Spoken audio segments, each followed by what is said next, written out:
कधी असं म्हणजे बस स्टॉपवरती उभं राहून लोकांना पाहिले का, बघितले का?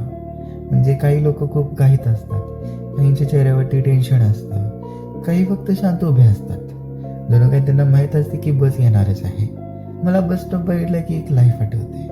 आपण सगळे कोणत्या ना कोणत्या तरी बसची वाट पाहतोय, बघतोय.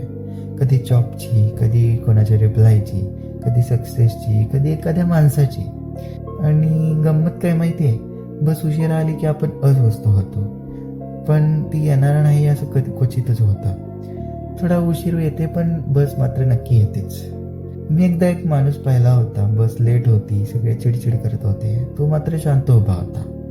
मग मी त्याला विचारलं, तुम्ही इतके शांत कसं काय आहात? तर तो म्हणाला, बस माझ्यासाठी थोडीच येणार आहे, मी चिडलो तर काय लवकर येणार नाही. ते वाक्य कळतंय, थोडं साधं आहे पण खोल आहे. कधी कधी आपण खूप घाई करतो, खूप कम्पेअर करतो. त्याचं झालं मग माझं का नाही झालं, त्याला मिळालं मग मला का मिळालं नाही. पण कदाचित आपली बस रस्त्यातच असते. आणखी एक गोष्ट म्हणजे बस स्टॉपवर सगळे एकत्र उभे असतात, पण प्रत्येकाचे डेस्टिनेशन, प्रत्येकाचा स्टॉप हा वेगळा असतो. कोणी शेवटपर्यंत सोबत येत नाही, कोणी 2 स्टॉप सोबत येतं, मग तो उतरतो, मग पुढचा येतो. लाईफ पण असंच असते बहुतेक, कारण काही लोक कायमचे असतील असं आपल्याला वाटतं, पण ते फक्त 2 स्टॉपसाठीच असतात.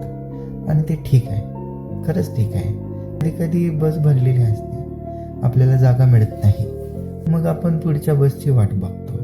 तेव्हा आपल्याला वाटतं ही बस गेली, हाही चान्स गेला, पण कदाचित ती बस आपल्यासाठी नव्हतीच. लाईफमध्येही जे आपल्याला मिळालं त्यावेळी आपण रडत बसलो तर पुढची संधी आपल्याला दिसतच नाही.